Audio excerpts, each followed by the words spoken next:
Okay, good evening. Okay, let's try to solve a problem on integral calculus. This should be an integration by using trigonometric substitution. Okay. The given problem is the integral of dx all over x squared plus 8x plus 17. And what will be equal to? We are to evaluate the integral.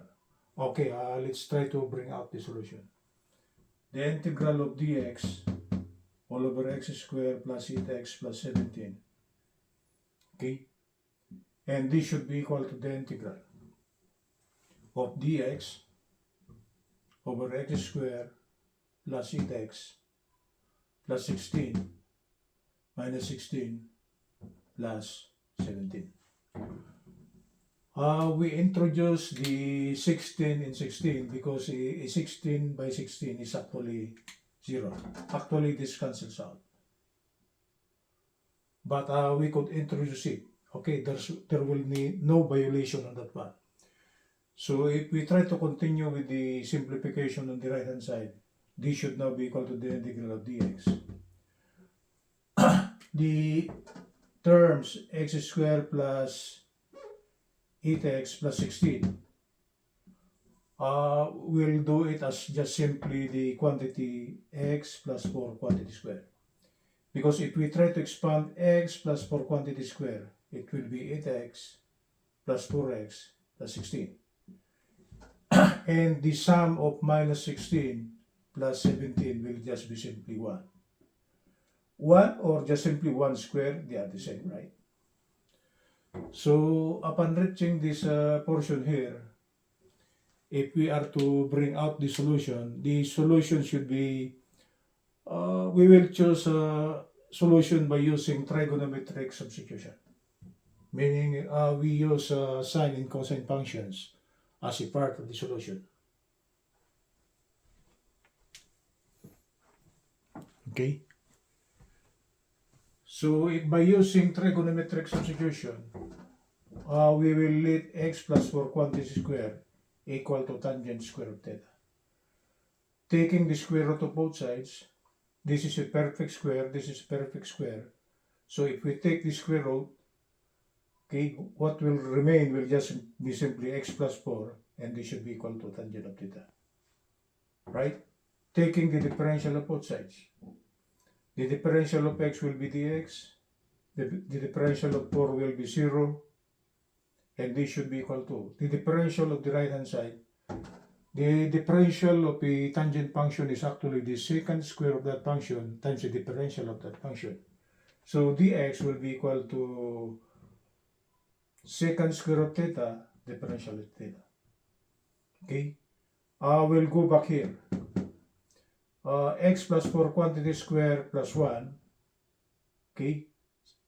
We will replace x plus 4 quantity square by tangent square of theta by this value here. Right? So what comes out on the right hand side will be tangent square of theta plus 1. But from the trigonometric identities, 1 plus tangent square of theta is actually secant square of theta. So meaning, tangent of square of theta plus 1 is equivalent to secant square of theta. Okay? What's next? From the value tangent of theta is equal to x plus 4, I just interchange the location. Tangent of theta will be equal to x plus 4. And taking the arctangent of both sides, the arctangent of tangent of theta will just be simply theta. And the arctangent of the right hand side will be the arctangent of x plus 4. Later on, we will need this value here, okay, in the final answer. Okay, let's proceed. We now know the value of dx in terms of theta, right? And we now know the value of x squared plus 1 quantity square plus 1. Also in terms of theta, that is actually secant square of theta. So if we try to go back on the original equation, we will replace this one by secant square of theta differential of theta coming from here. And for the denominator, the equivalent of x plus 4 quantity square plus 1 quantity square is actually secant square of theta. Right? So this portion here, we will replace it by secant square of theta.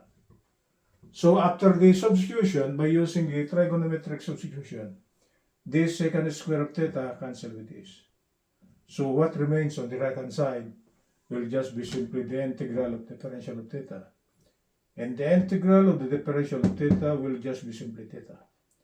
If this integral sign goes near this differential sign, they will try to cancel out each other.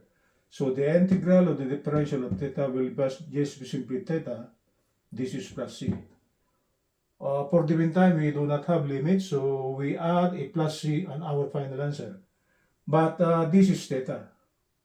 So to bring back the original variable x, I will use this portion of the solution. Okay, that is theta is the arctangent of the quantity x plus 4. So the final answer now will be the arctangent of the quantity x plus 4 plus c, our final answer. Okay, that's the solution. An integration by using trigonometric substitution. Good evening from Los Angeles.